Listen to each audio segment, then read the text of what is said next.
Hello, Jim here. Selling options is a great way to make some extra income on a monthly basis. Today, I want to share with you the strategies I use and the guidelines or guardrails that I use to keep my trades safe. At the end of the video, I'm going to share with you my trades for April. I'm going to talk about not just the trades, but how I did dividend-wise and interest-wise, and how I may change my strategies going forward. So stay to the very end. I think it's going to be well worth your while.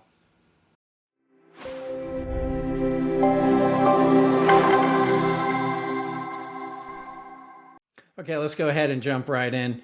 I mention in pretty much every video that the most important piece of selling options or investing in general is picking really good companies.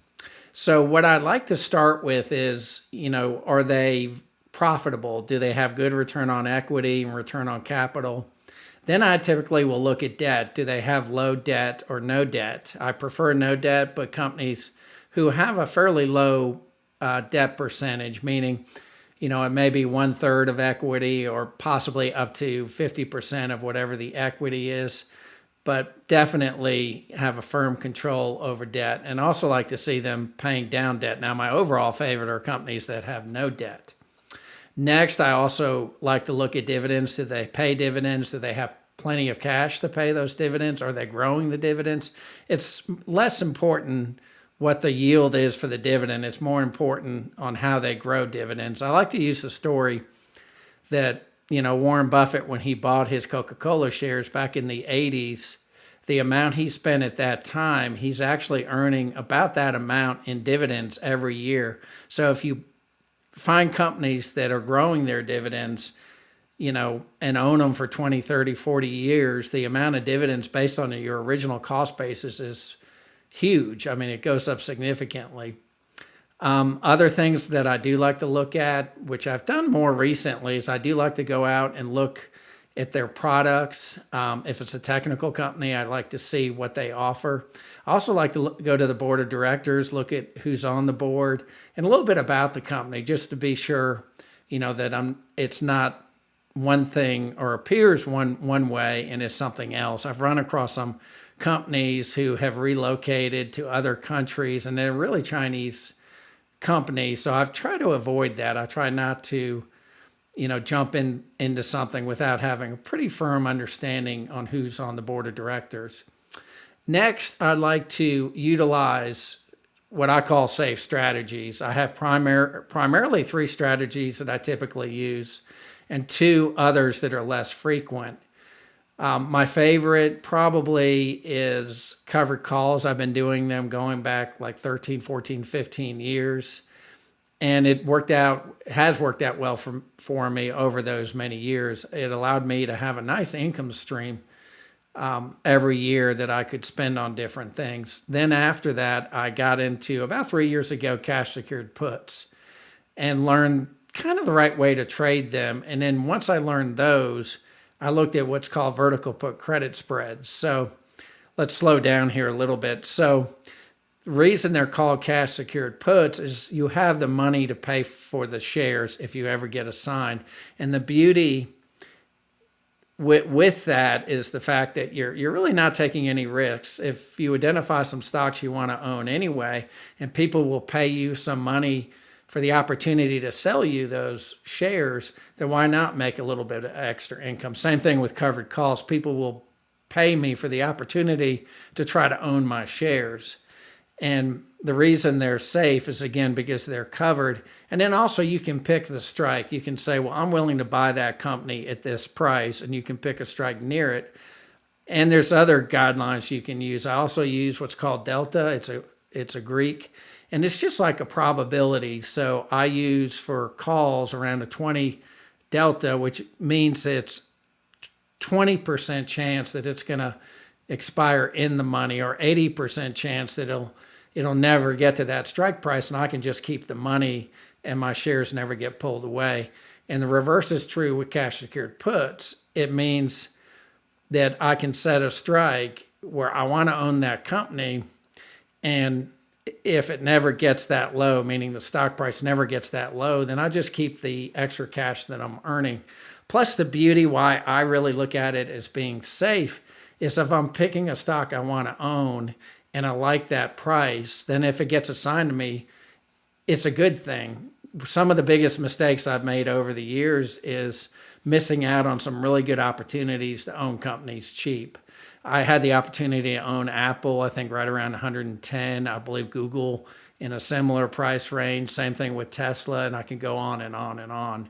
So those are probably my two primary strategies that I like to use. Then the third one is what's called a vertical put credit spread, and it's just selling a cash secured put, then buying a put for protection. And you might say, well, what do you mean protection? So let's just give a hypothetical example. So say you sell a put with a strike price of $50, meaning maybe that stock is 55. You sell a put for 50, meaning you want to own it at 50, but you're worried the market may have a big dive. Well, you might say, well, I'll buy a put at 45, so I can put those shares to someone at $45.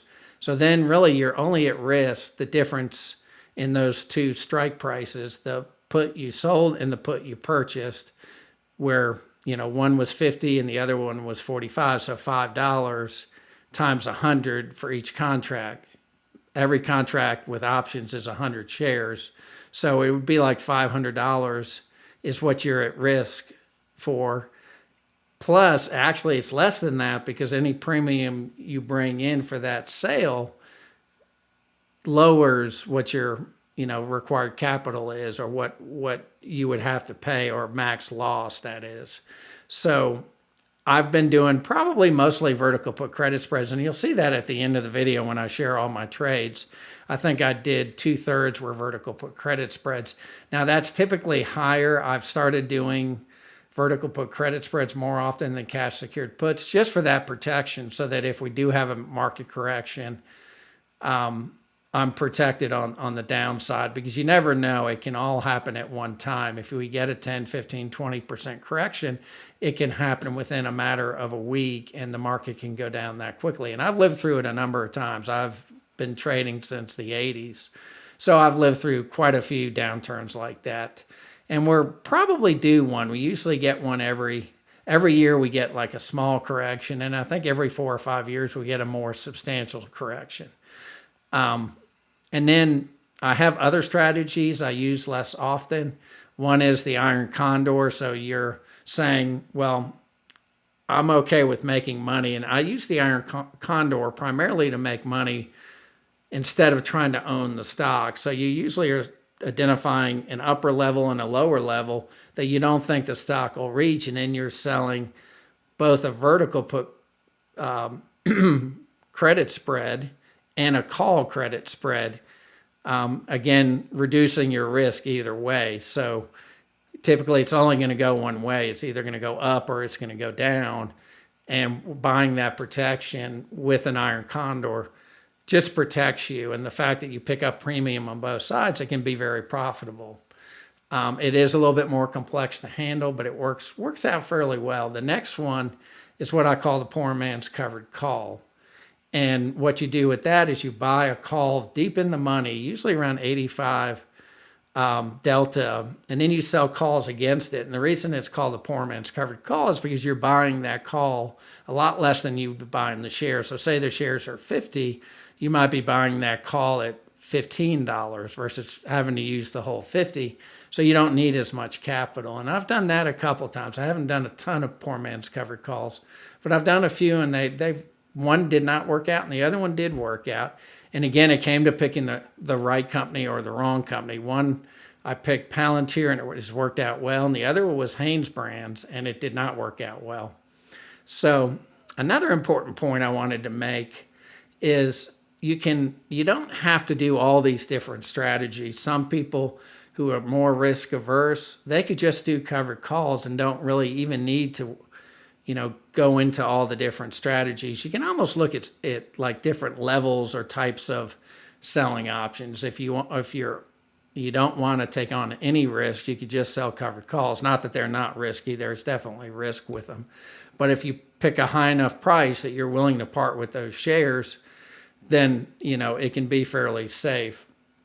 So, and then you might do something that's a little bit more risky, kind of like what I was describing. Maybe you just do cash secured puts and you just do the wheel and you run the wheel. And the wheel, I won't get into a whole lot of detail, but you're selling a put, picking up the income from selling that put, and you sell it close to the money, so you pick up a little bit more income. Then potentially those shares get assigned to you, so you own the shares. Then you sell a covered call, again very close to the money to bring in more premium, and then again they get called away from you, and you're back to the cash, and you keep repeating this.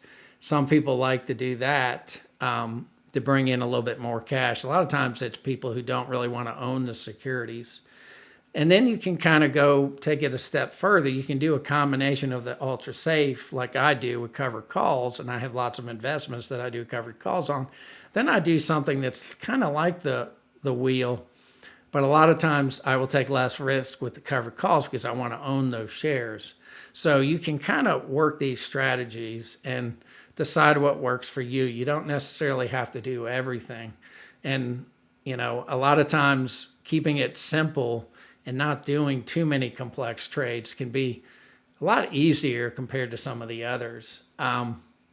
Another important point is, and I typically share this in my planning worksheet. My planning worksheet that I release on a weekly basis has guidelines. I call them guardrails. Guardrails that you can use to keep you on the road so you're not taking too much risk either way. And I think those are vital. They're really important to identify things that you should not do, meaning you might identify a certain delta for a certain type of trade or stock or ETF. You might also identify, well, I don't want to trade right around earnings or dividends or certain criteria that might put you at more risk. So it's another piece that's really important. And I'm constantly modifying and changing my guardrails and sharing them with my membership to make myself a better trader. So just something I wanted to mention. And then next, I have mentioned this in previous videos. It is also very helpful to have a balance of calls and puts. Don't just do puts or just do, well, if you want to stay ultra safe, you could just do calls. But having a balance of both can also be a nice way of doing it. And the main reason being, if the market crashes, then your calls become very profitable. And if the market goes through the roof, then your puts become very profitable. And it allows you to kind of move between the two and limits the risk because, again, you have options, positions at both, for calls as well as puts. So I wanted to mention these, and then also talk about each month. What I do is I share my trades, which you'll see at the very end. And I do this to try to become a better trader. It gives me an opportunity to look at, how the previous month went, what worked, what didn't work, what did my trades look like? Did I do more calls, more puts, more vertical put credit spreads? Where did I have issues? So I talk about all those things, and I'll do that in the next part of the video. Now, if you want to learn more about my memberships, again, because I share all this information with my memberships, details will be in the description. They're growing pretty quickly these days. My coaching one, I believe I have 1 or 2 seats open. I was able to free up a couple more seats. My Traders Club, which is the middle tier, is growing quite a bit. I've had a lot of advanced traders come in that are sharing with others, which is wonderful. So it's not just me sharing trades, it's other people sharing trades and giving advice. And then I have kind of a beginner, what I call the investor club. It's just, you don't get Discord access, but it does give you a week free, so you could give it a try and you can get into the collections. I have almost like a semi-class in there it's 6 lessons that you can work through. So it might be of interest. You can take a look again in my description. So that being said, this next part, when I go over my trades, I'm not going to go into lots of details, but it'll help me make plans going forward. So stay tuned. Let's jump into the next part of the video. Now, here's my April monthly trades. This is really my planning worksheet. What I do is I go through each of the planning worksheets for the month of April and copy the trades over. So you'll notice in the red, just for any members or subscribers who might be watching, this is a little bit outdated, meaning this started from a planning worksheet that was a month old. If you want the latest, greatest, it'll be in the most recent planning worksheet. So just so you guys know that, because I typically share all these spreadsheets with my memberships. So what I do at the very top, I have a little description of what each trade that I use. Just so people know what it is, because a lot of times I'll use VPCS or I'll use CSP. So it gives kind of a definition for each. And then I also have my weekly goals and monthly goal. Now I changed this recently, I believe after looking at the March trades, I upped it, and I upped it by quite a bit. So far, I'm not sure I'm going to be able to reach 8,000 a month. I'm going to be really close. But it's definitely a much more difficult goal to reach. Before it was 6,400, so I went from 6,400 to 8,000 a month, and like I said, it's a little bit more difficult to reach. And then to the right, I just have, so you can see for this month I did 7,557, and this is just premiums. At the bottom, you'll see how I did with dividends and interest and those kinds of things. And I'm not going to go into a lot of detail for each of these trades, but these are in order of when I made them. So I did a trade in Path. It was a vertical put credit spread. It was fairly profitable, 84%. I brought in 377. Actually, this was a roll. So, and then you'll notice I have this all premium. So the roll, the previous trade and this trade combined, I brought in almost $800 on this Path trade, and it does include 4 contracts. It's less expensive, so if the stock is under $25 or under $30, a lot of times I'll do 4 contracts. Everything else I typically stick to 2. Now, for some expensive stocks, like if I do a Home Depot cash secured put, then I'll only do 1. But in most part, for the little companies, here's another one, Mora, and I also did 4 with it. I did a 17-13, so a pretty thin spread for me. I did a 21 Delta, and I brought in $402 for that. And this was a really high return because the DTE was very short. It was 46 days. And then I did Zoom. I do a lot of Zoom trades. This actually was, I believe, the first shares ever assigned to me for Zoom, because I've traded. If you watch some of my previous videos, I probably have done 40 or 50 trades on Zoom. So this is going to give me the opportunity to start doing covered calls. So I definitely wanted to own Zoom. I did that trade at 64, so it would get assigned to me. Cisco, I also do a lot of trades with Cisco. This was the only iron condor I did this month. So I did the short strikes were 47.50 for the put and 55 for the call. And then the outers were 40 for the put and 57.50 for the call. They're a little bit more risk, a 32 Delta. And right now, I believe this is in the money. I believe Cisco has dropped to 46. But I brought in $228.60. It was like an 83% return.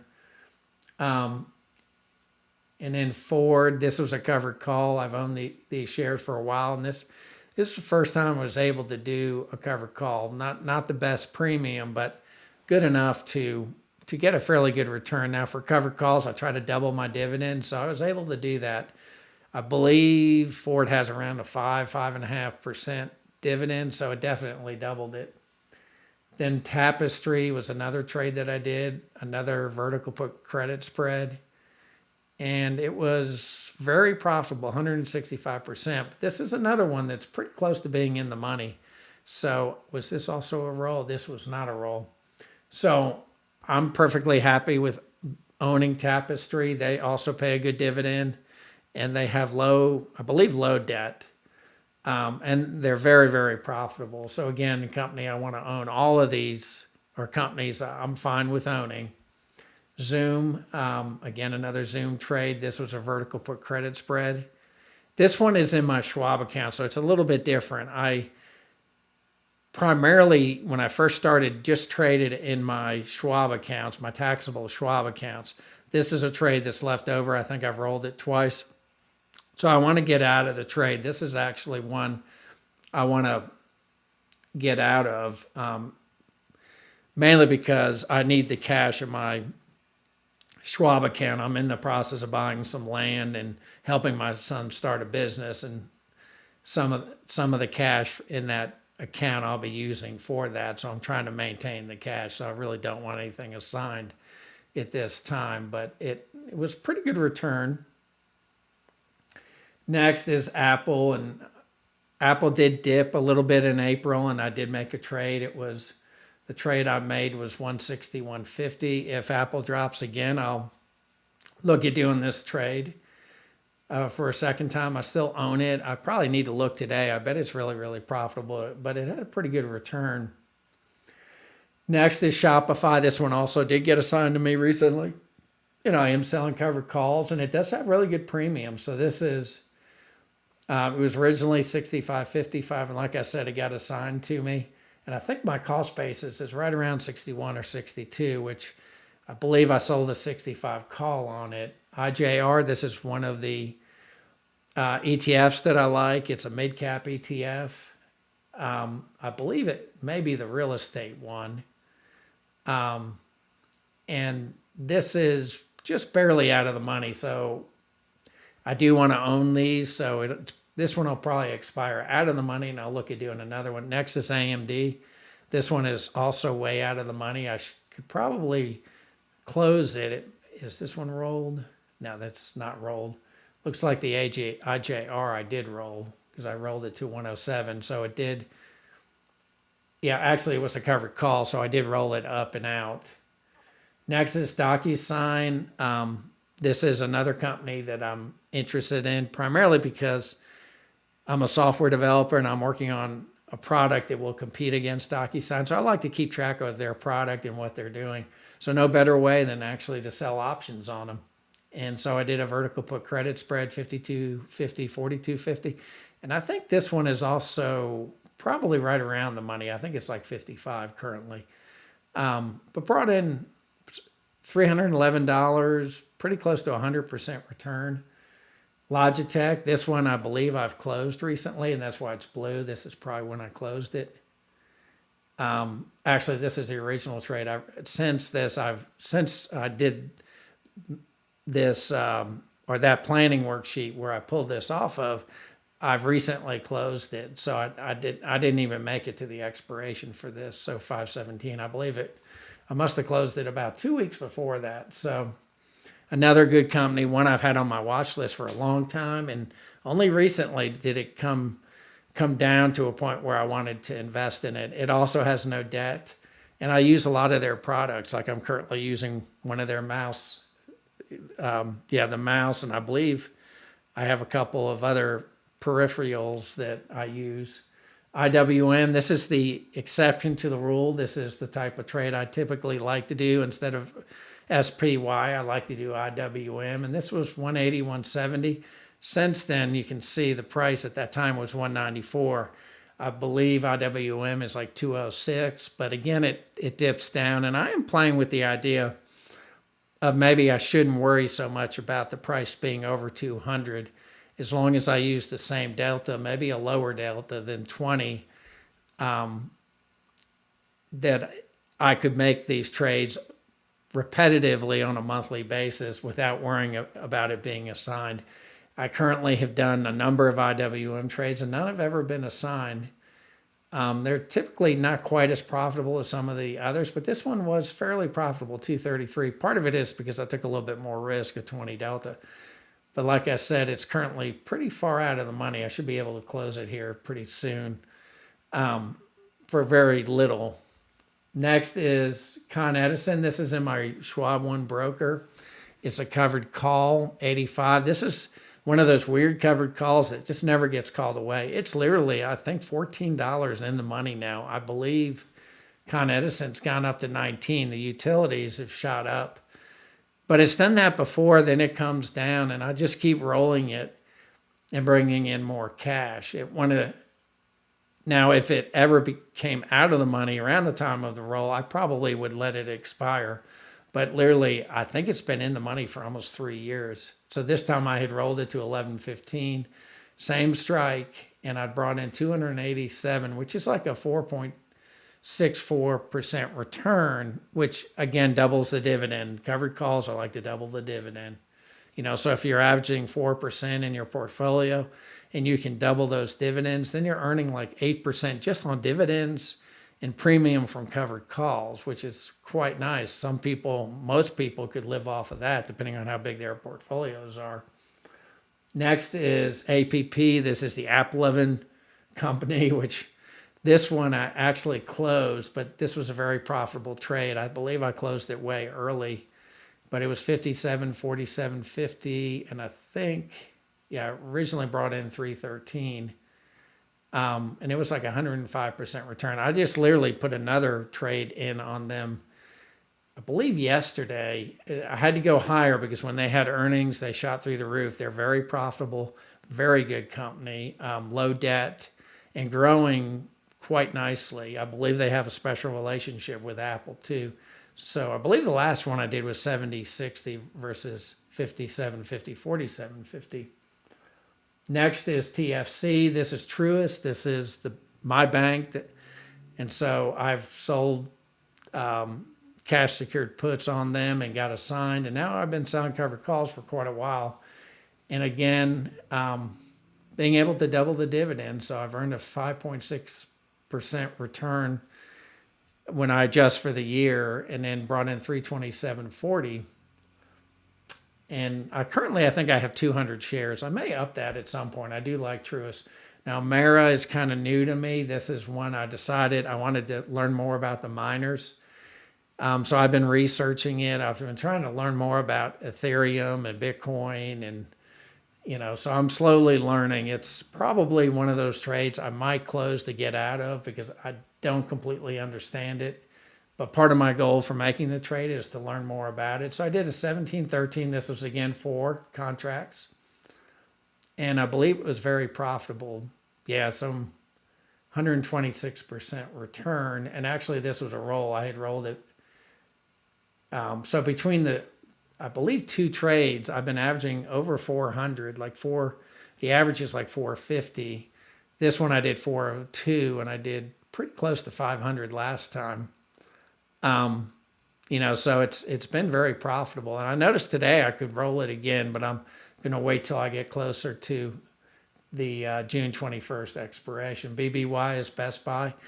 Again, one of my favorite companies. I like to do vertical put credit spreads. I actually have 2 of them. I have one at 70-60 and another one at 67.50, 57.50. Both in my Fidelity IRA. I believe Best Buy has come down. It may be pretty near in the money now. I think it's right at $70. Seems like, today is, May 22nd, I believe. And it seems like a lot of the retail companies have been hit pretty hard. So for this one, I rolled it out to 621 from 517 and brought in another $200 in premium. And it was like a 69% return because the DTE was 59. So, and then Tesla, this is probably one of my mistakes. I got fearful related to Tesla. I like Invest Talk. It's a podcast you can listen to. And Justin, who's probably the main guy there now, he does not like Tesla. I'm not sure he even likes Elon Musk, but he was thinking there would go down to $45 or $50. So I did a trade where I purchased the put and then I rolled to try to protect myself. And I think I spent $250 on this trade. Yeah, I spent $250.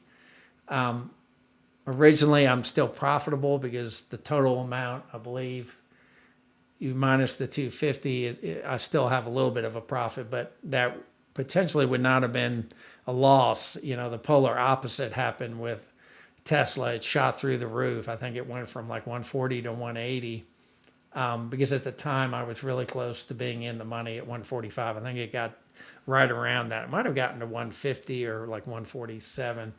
So that was one learning experience. I panicked, I got fearful, and I probably should not have. Next is Oracle, and this is another vertical put credit spread. So you can see most of these are vertical put credit spreads. Expiration 621.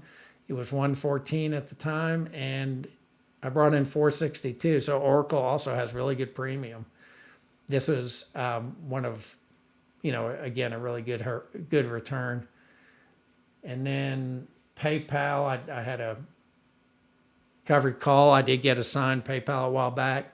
And I've been selling covered calls and doing quite well with it. This might have also been a roll. No, this was not a roll.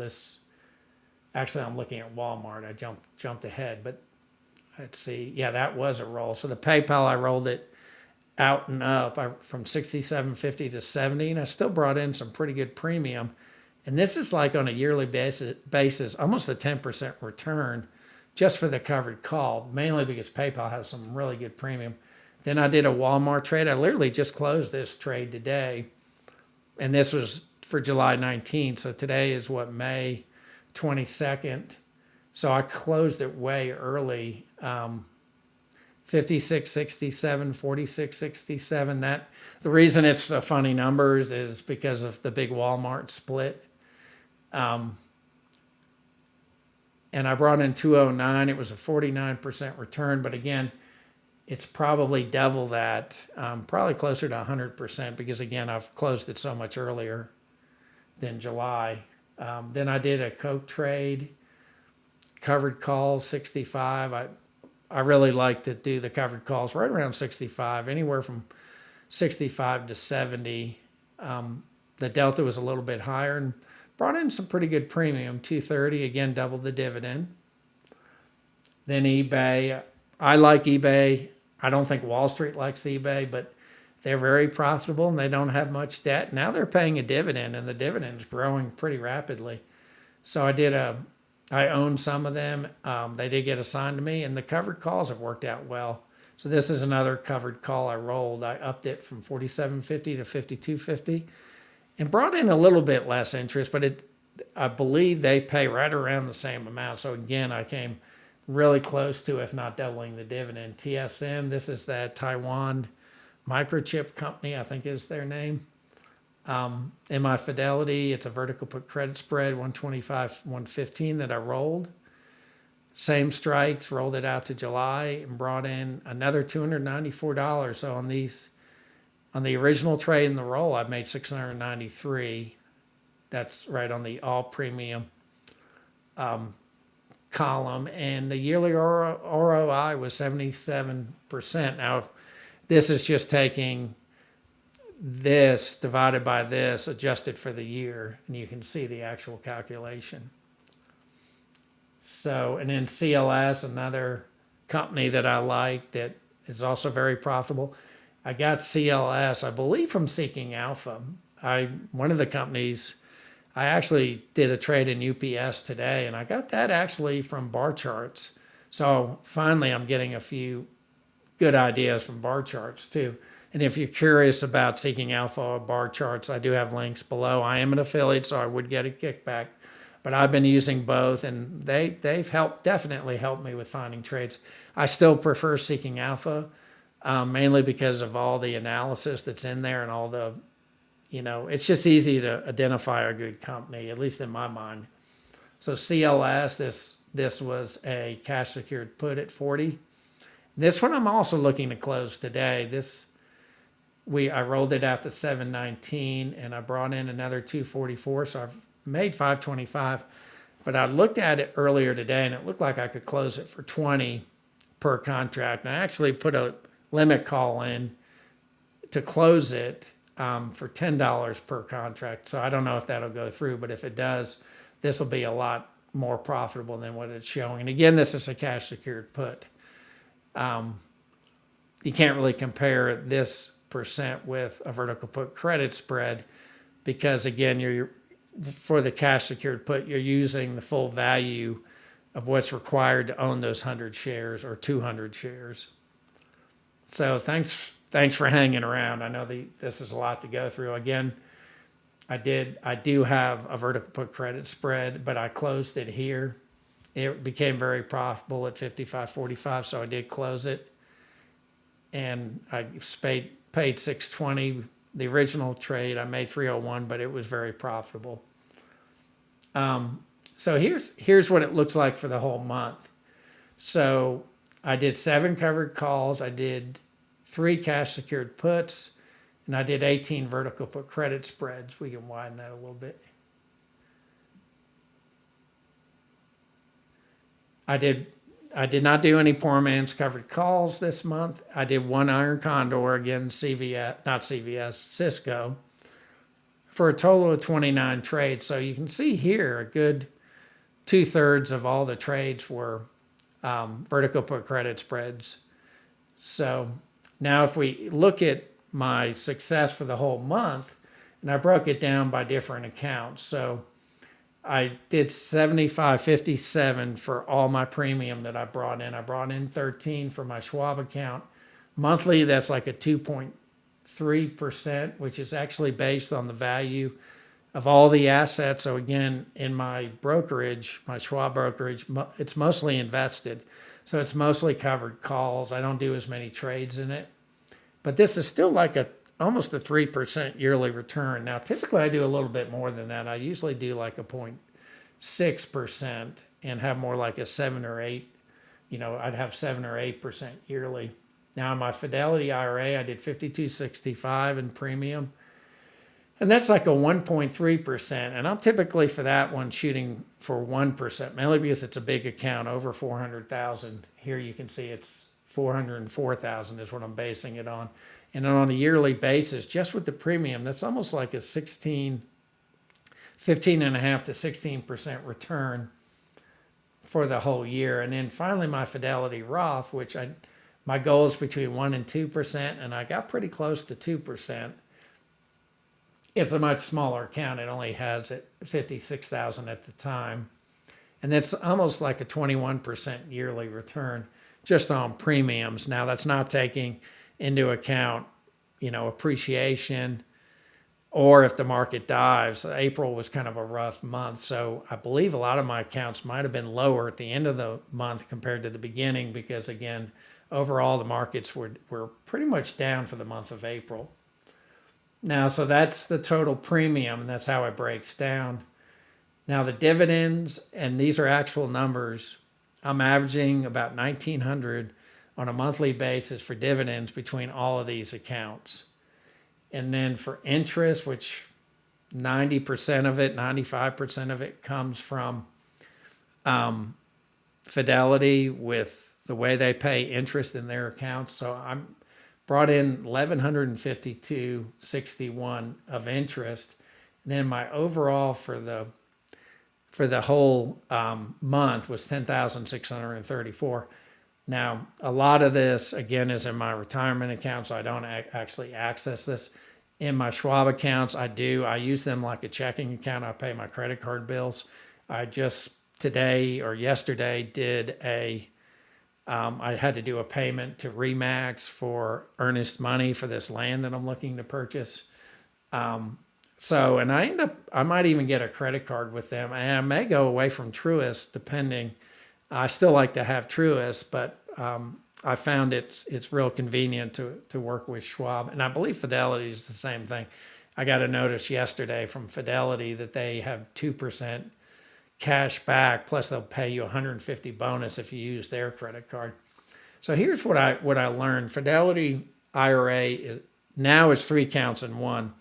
Last month it was hard to quantify how I did because these different accounts were combined into one, and it made it kind of hard to determine, what it looked like in February and what it looked like in March. But going forward, I should be able to paint a clearer picture of the appreciation as well as what income. It's fairly easy to figure out the income, but for the appreciation, it's a little bit more difficult. But going forward, it shouldn't be. Fidelity Roth, this is again my goal. So that for the Fidelity IRA, 1 to 2 a month, 1 to 2%. Fidelity Roth, I was thinking 2 to 3%. And actually, I'm finding the Fidelity Roth, because it already has more investments, it's that 2 to 3%, it's going to be actually fairly difficult. Unless I liquidate some of those assets, which is something I might do. I have to dig deeper into that. Schwab brokerages, I was looking at a 0.7% due to mostly invested in land purchases. So, like I talked about before, I'm in the process of doing a land purchase. And then I did take a loss in early May related to CVS, and it was in my Roth. So that's another reason it's going to be a little bit harder in the Roth to show the 2 to 3% on a monthly basis, because now I own 100 shares of CVS in there too. For iron condors, I use the put side for required capital. So when you're doing an iron condor, it's either going to go one way or the other. So you use the required capital of one side or the other. And typically my understanding is you use the put side, and that's what I typically do. I thought that would be an interesting thing to share. And then I did, my numbers would have been higher, probably would have been, what is it, 7,700 or 7,800, if I did not have this $250 loss with being fearful related to Tesla. Fear got to me, and I guess it happens to us all, but it was a good learning experience. And I do have the protection set up now for them. Originally, my Tesla trades, I believe, were cash secured puts. One question I ask myself a lot is, am I focusing too much on premium? I keep upping how much I want to make per trade. I'm averaging pretty close to 300, but the thought keeps coming to me that maybe I need to do some true monthly trades, versus trying to up the premium, meaning, do a lot of trades that are just specific for each month. So I run them at the beginning of the month, versus the way I've been doing it. It's something I'm looking at, and I'm going to dig a little bit deeper into that. As always, if you're curious or you tend to agree, please leave me a comment. I typically, most of my trades average about 45 to 60 days for expirations. And again, I've had other people say, well, maybe you should thin that a little bit or do closer to 40 or 35 or 30. But I used to be much even farther out. I used to do well over 100, but I rarely do a trade that's over 90 for puts. Now, for covered calls, I definitely will go farther out, especially if I'm trying to protect the stocks that I want to own and continue to own. And cannot find the perfect trade, or a trade I can always do. And I keep looking at that. A lot of people will every month trade IWM or SPY or QQQ. So I'm looking into that more too. A trade that I could go to if I can't find a trade or I can't find a company that seems like a good price. So sorry I've gone on so long. I tried to keep these shorter, but it becomes difficult, especially for these kind of trades, or not trades, these kind of videos. So as always, please leave a comment. I try to answer within 48 hours. Let me know what you think, if you agree with what I'm doing or disagree. And as always, thank you for joining me, and I look forward to seeing you the next time.